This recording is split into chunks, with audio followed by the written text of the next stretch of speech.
Hi friends, welcome to IXMB। I hope आप सब अच्छे हैं।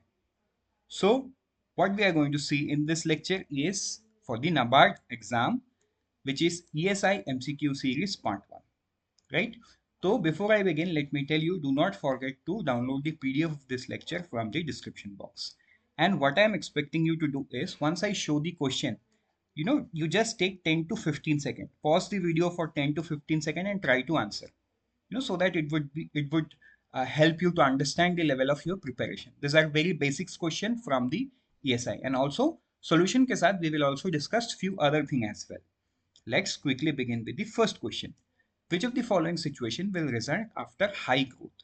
ठीक है, inflation, deflation, recession, creeping inflation, none of the above. So pause the video, try to guess the answer. So let's move to the answer. The answer is inflation. Now we would have to understand why inflation. Okay, in every question we will follow this. We will try to understand why is that particular option is the right answer. तो देखो, high growth पे क्या होता है? High growth पे most of the people are working, people are getting good wages, entrepreneurs are earning profit, all the goods and services are sold. So high growth पे यही होता है, when the economy is going through an high growth period, all are getting good wages, entrepreneurs are getting good profit, employment is at equilibrium level. तो इस situation पे होता क्या है, जो लोग इकोनॉमी में खर्च करते हैं, मतलब जो एग्रीगेट डिमांड है इकोनॉमी का, वो बहुत ऊपर जाता हुआ रहता है।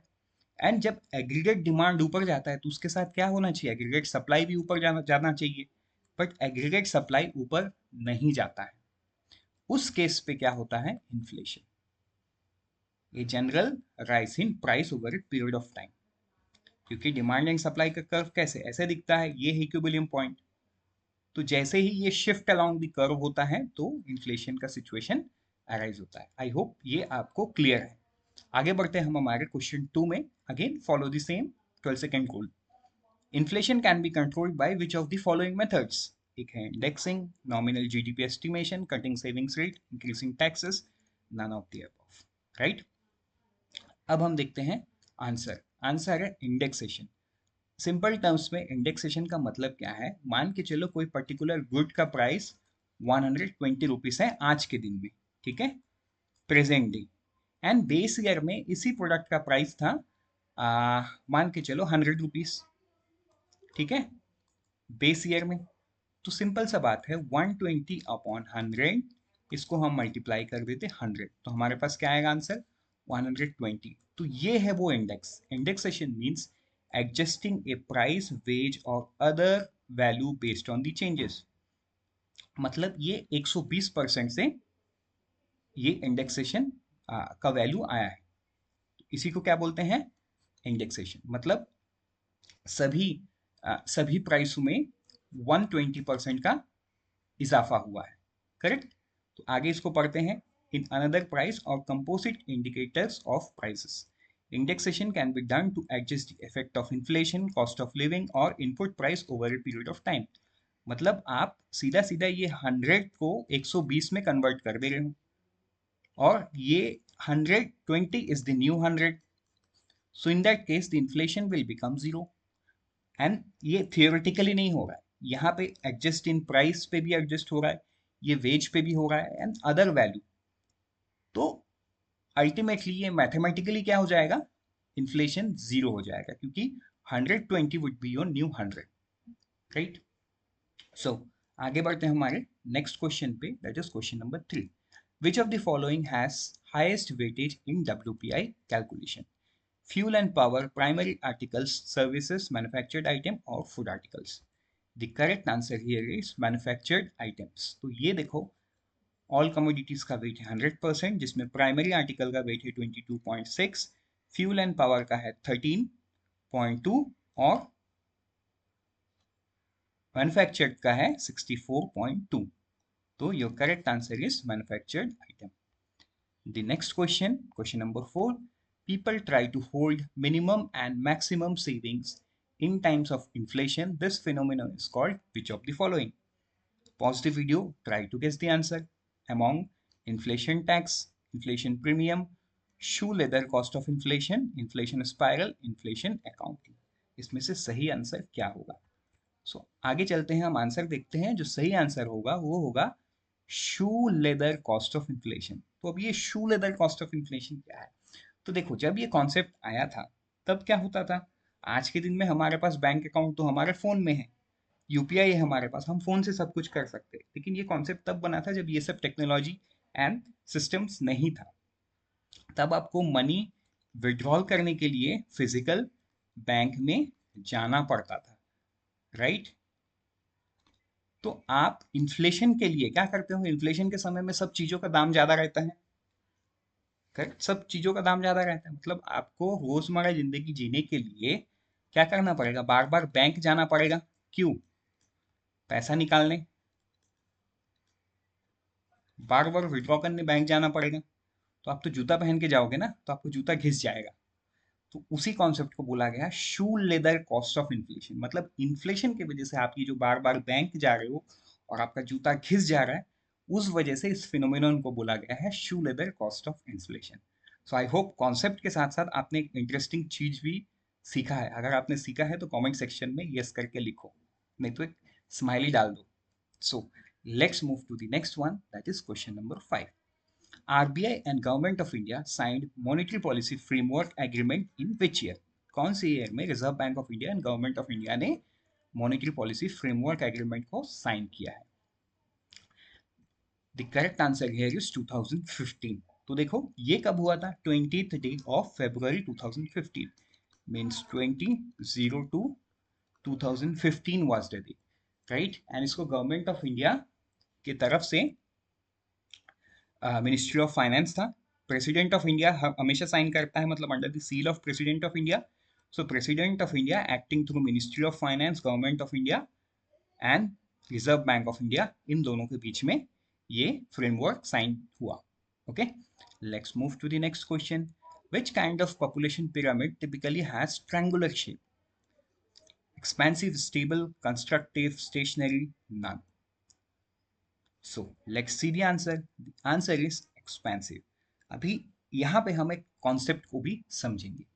देखो, विच of the population pyramid, okay, expensive, okay, तो हमने देखा आंसर क्या है? ट्रायंगुलर शेप, जो इसको बताता है। देखो इसको हम ऐसे समझो, जो ये वाला स्टेज है, मतलब ये जो पिरामिड है ये होता कैसे है? यहाँ पे होता है एज ग्रुप। ओके, मैं यहाँ बना देता हूँ, ये है ट्रायंगल, इसके बीच में से एक छोटा सा लाइन में ड्रॉ करता हूँ। यहाँ पे होता है एज ग्रुप, ये हो गया मान के चलो 0 1 2 3, ठीक है? या ऐसे ऐसे करते इसको, ये करते 1 से 10, है ना, 10 से 15, 15 से 25, 25 से 35, 35 से 45 एंड सो ऑन। ये जाएगा मान के चलो 70 से 80 साल, ठीक है? देन 90 से 100 साल, मैंने 80 से 100 साल, ऐसा होता है। और लेफ्ट साइड दर्शाता है मेल को, राइट साइड फीमेल को।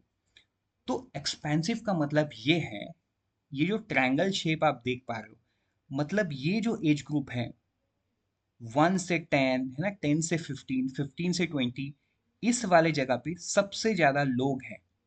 और ट्रायंगल मतलब ये जो एक्सट्रीम कॉर्नर है दोनों, ये वाला कॉर्नर, मैं कलर को चेंज कर दूं तो आपके लिए थोड़ा सा इजी हो जाएगा।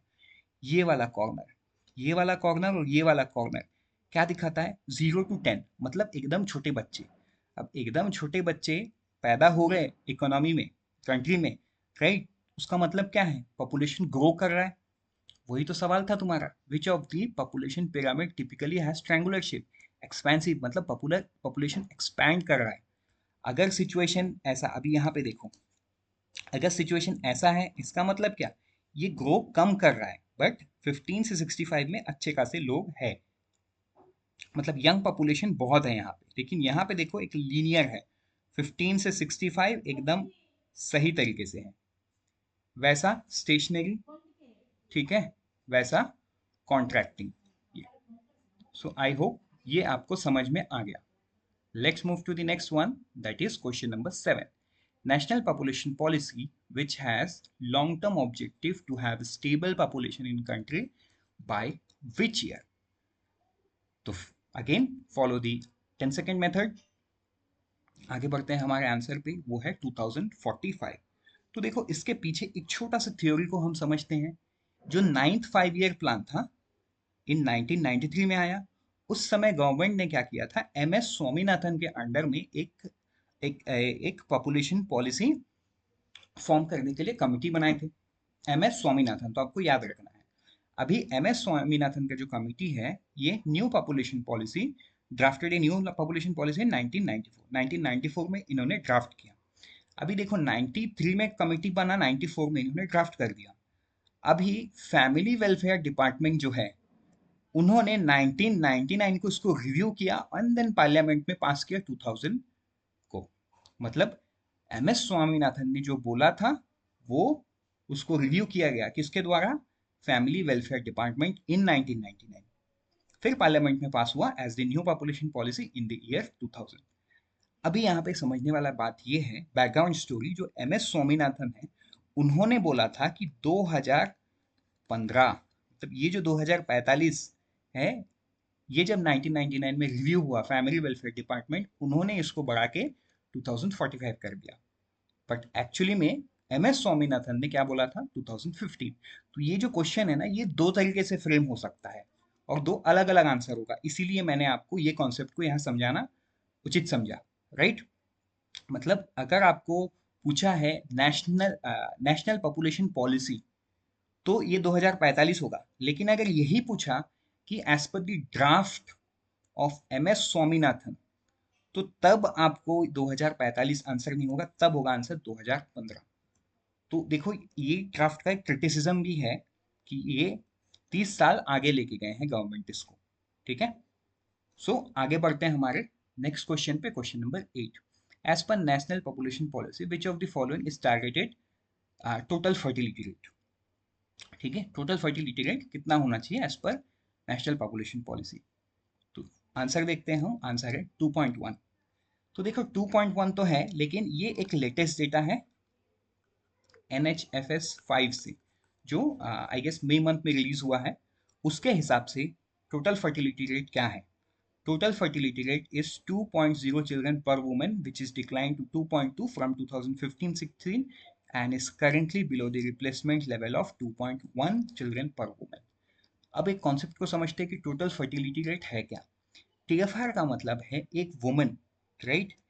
एक वुमन अपने प्रोडक्टिव लाइफ टाइम में, ठीक है, अपने प्रोडक्टिव लाइफ में कितने बच्चे को जन्म देती है, दैट इज कॉल्ड TFR। ठीक? तो देखो ये रिप्लेसमेंट लेवल क्या है, एक दूसरा वर्ड यहाँ पे यूज किया गया, रिप्लेसमेंट लेवल, इसको भी समझते हैं। तो देखो एक कपल, ठीक है, this is man and this is women. ठीक है, ये मैन वुमेन, ये कपल हो गए। ये कपल मान के चलो अपने जीवन काल में दो बच्चे को जन्म दिए हैं प्रोडक्टिव लाइफ में। तो जिस दिन दुनिया से ये दोनों मर जाएंगे, इनके दो बच्चे रह जाएंगे। मतलब इन्होंने क्या किया, पॉपुलेशन ग्रोथ में इनका कोई कंट्रीब्यूशन नहीं है, इन्होंने सिर्फ रिप्लेस किया अपने आप को। उसको बोलते हैं रिप्लेसमेंट लेवल। इसका मतलब ये जो वुमेन है, ये वुमेन का TFR क्या है, 2 है। मतलब इस कपल ने अपने आप को रिप्लेस किया in the form of 2 child, उसको बोलेंगे रिप्लेसमेंट लेवल। आई होप ये एक हाइपोथेटिकल एग्जाम से आपको क्लियर हो गया, एग्जाम्पल से, राइट? रिप्लेसमेंट लेवल क्या है? अभी नेशनल लेवल पे कितना है, वो है 2.1 चिल्ड्रन पर वुमन, ये नेशनल NFHS 5 के हिसाब से। बट क्वेश्चन में आपको क्या पूछा है, नेशनल पॉपुलेशन पॉलिसी, ये दोनों अलग अलग चीज है, राइट? ये तो स्टैटिक है, तो देखो इसका कोई डिस्क्रिप्शन नहीं है। नेशनल पॉपुलेशन पॉलिसी 2.1, ये आपको याद रखना है। लेकिन ये चीज करंट अफेयर से उठा के मैंने लाया है एक्स्ट्रा आपको समझाने के लिए।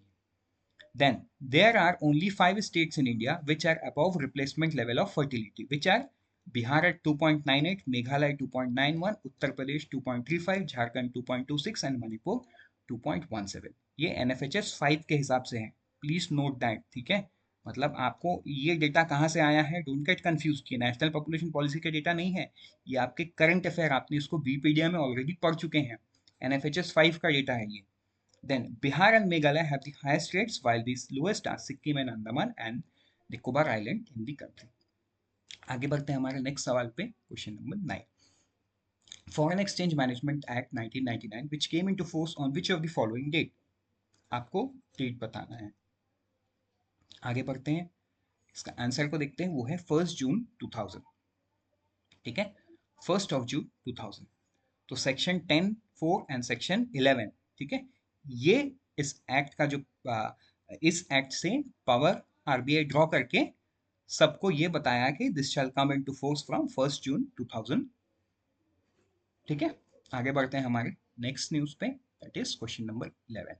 Washington consensus comprises of how many policy prescription? कितना? 10, 21, 7, 14 and 12। Follow the 10 second method. आगे बढ़ते हैं हमारे, वो क्या है? 10 है। तो देखो ये वॉशिंगटन कंसेंसस क्यों है, इसमें 3 लोग इन्वॉल्व है, एक है आईएमएफ, एक है वर्ल्ड बैंक, तीसरा है यूएस ट्रेजरी डिपार्टमेंट। ये 3 लोगों ने मिलके ना, जो अफ्रीकन नेशंस है, वॉर ट्रॉन नेशन है, war Tron nation in the sense first gulf war के बाद, तो वॉर ट्रॉन नेशंस हैं, उनको बड़ा दिक्कत होता है इकोनॉमी को कैसे मैनेज करना है, मैक्रो फैक्टर को, एंड क्राइसिस से कैसे बाहर आना है। Crisis in the sense majorly crisis होता है इन्फ्लेशन का और बीओपी का। ठीक है, बैलेंस ऑफ पेमेंट का क्राइसिस हो जाता है, इन सारी चीजों को कैसे सॉल्व करना है। तो ये तीनों ऑर्गेनाइजेशन ने, आईएमएफ, वर्ल्ड बैंक और यूएस ट्रेजरी डिपार्टमेंट, ये तीनों मिलके एक प्रिस्क्रिप्शन बनाया। मतलब मान के चलो ये फाइनेंशियल सिस्टम के डॉक्टर हैं पूरी दुनिया के, ये डॉक्टर ने ये 10 दवाई दिया, उस दवाई का नाम क्या रखा गया? वॉशिंगटन कंसेंसस, या उस प्रिस्क्रिप्शन का नाम रखा गया Washington consensus. And to be very precise, ये 10 पॉलिसी मेजर्स को कई अफ्रीकन देशों ने अपनाया, and they came out of this crisis and multiple crisis, right. तो यहाँ पे उसके बाद 1991 में जब इंडिया में बीओपी क्राइसिस हुआ था, तभी भी आईएमएफ बेल आउट करने से पहले, मतलब आईएमएफ ने जो लोन इंडिया को दिया था उसके पहले भी आईएमएफ ने 4-5 कंडीशंस रखे थे। वो सारे कंडीशंस भी अगर उठा के देखोगे तो वो कहीं ना कहीं इसी पॉलिसी प्रिस्क्रिप्शन से मैच होता है। Liberalization of inward of FDI, ठीक है, प्राइवेटाइजेशन ऑफ स्टेट एंटरप्राइजेस, तो देखो एलपीजी स्कीम में तो यही सब काम हुआ। सो आगे बढ़ते हैं हम हमारे नेक्स्ट क्वेश्चन पे, question number 11। Industrial Policy Resolution 1956 classified industries into how many schedules for the regulation purpose? Okay, pause the video, try to solve it. Let's move and let's see the answer, that is 3. तो industrial policy resolution 1956, that is second in the series. First कब हुआ था? 1948 को हुआ, जहां पे major decision ये हुआ कि इंडिया एक मिक्स्ड इकोनॉमी है, और गवर्नमेंट ने बोला कि हम 10 साल बाद इसको रिव्यू करेंगे। लेकिन गवर्नमेंट को इतना अच्छा बेनिफिट दिखा, वो बेनिफिट के चलते गवर्नमेंट 8 साल में ही उसको रिव्यू कर डाला। They could not wait for the 10th year. तो उन्होंने इस पे क्या किया, शेड्यूल ए, शेड्यूल बी और शेड्यूल सी पे, सी में डिवाइड कर दिया। शेड्यूल ए में सिर्फ पब्लिक सेक्टर में 17 इंडस्ट्रीज रहे, schedule B mix sectors, that is मतलब पब्लिक प्राइवेट मिल के काम कर सकते हैं, ऐसे 12 इंडस्ट्रीज रह करते, एंड शेड्यूल सी जहाँ पे सिर्फ प्राइवेट प्लेयर काम कर सकते हैं। तो ये काम हुआ 1956 के इंडस्ट्रियल पॉलिसी रेजोल्यूशन में। नेक्स्ट चलते हैं हमारे क्वेश्चन नंबर 12 पे। As per census 2011, what percent of the Indian population follows Hinduism? Right? Hinduism is on majority, तो कितने परसेंट पॉपुलेशन हिंदुइज्म को फॉलो करते हैं? This is very precise. आपको पता है तो पता है, नहीं पता है तो यू कांट गेस, मतलब ये ऐसा ऐसा टाइप का क्वेश्चन होता है। The correct answer is 79.8। तो अगर आप रिलीजियस डाइवर्सिटी देखोगे तो हिंदू है 79.8, मुस्लिम है 14.23, क्रिश्चियन है 2.3, सिख है 1.7, बुद्धिस्ट है 0.77, जैन है 0.41। तो आपको सवाल जरूरी नहीं है कि हिंदुइज्म लेके ही पूछ दे, आपको पूछेगा who is the second majority at what percent. तो आपको मुस्लिम 70 मुस्लिम भी याद रखना है, और 14.23 भी याद रखना है। आपको ये पूछ सकता है Christianity is at what percent, 2.3 आपको याद रखना है। सो ये पूरा डेटा को आपको याद रखना है। आगे बढ़ते हैं हमारे नेक्स्ट क्वेश्चन पे, question number 13। Socially and educationally backward classes commission, popularly known as Mandal Commission, was set up in which year? ठीक है, Mandal commission was set up in which year? तो इसका आंसर है 1979। ठीक है, ये किसके अंडर में हुआ था? Under the prime ministership of Morarji Desai, इन्होंने इसको फॉर्म किया था। आई थिंक इनका नाम है बीपी मंडल, इसीलिए इनको मंडल कमीशन बोला जाता है। एंड इनके रिपोर्ट आने के बाद ना देश में बहुत सारा प्रोटेस्ट भी हुआ है। अब वो सब क्यों हुआ है वो सब तो हमने स्टैटिक पार्ट में ऑलरेडी पढ़ लिया है, राइट। यहाँ पे इंपॉर्टेंट है 1979 एंड मंडल कमीशन। किसने फॉर्म किया? Prime minister Morarji Desai, and इसका पूरा नाम है the socially and educationally backward classes commission. ये भी आपको याद रखना है। आगे बढ़ते हैं हम हमारे नेक्स्ट क्वेश्चन पे, that is question number 14। Which of the following sustainable development goal is associated with health for all? तो ये क्वेश्चन भी ऐसा है, आपको पता है तो यू आर राइट, आपको नहीं पता है तो you can't guess. So the only way to solve this type question is to memorize it. आगे बढ़ते हैं हमारे, the correct answer is 3। Next question, which of the following sustainable development goal is associated with sanitation? ठीक है, तो देखो health and sanitation specifically आपके ये सिलेबस में है, राइट। दो क्वेश्चन को एक जगह देना मीन्स आपको स्पेसिफाई करना, you will have to remember. So क्या क्या याद रखना है आपको, वो हम आगे स्लाइड पे देखेंगे। द करेक्ट आंसर है 6। तो आपको याद रखना है सस्टेनेबल डेवलपमेंट का ये सारा गोल एंड उनका गोल नंबर। कई बार सिर्फ गोल नंबर 1 SDG 1 लिखा रहेगा, उसका मतलब होगा नो पॉवर्टी। तो good health and wellbeing, health है number 3, and clean water and sanitation है नंबर 6, जो हमारा क्वेश्चन नंबर 14 एंड 15 था। बट बाकी भी आप यहाँ पे देख लो, जैसे एफोर्डेबल एंड क्लीन एनर्जी किस पे है, नंबर 7 पे। ठीक है, अगर हम सोशल जस्टिस की बात करें तो peace, justice and strong institution है ना, उसमें 16 भी आ जाएगा, 3 भी आ जाएगा, 4 भी आ जाएगा, 5 भी आ जाएगा, 6 भी आ जाएगा, 8 भी आ जाएगा, 10 भी आ जाएगा। Social justice is not about, just giving justice. It's about quality education to everyone. That is 4. Gender equality, no discrimination among people. Number 5. Okay.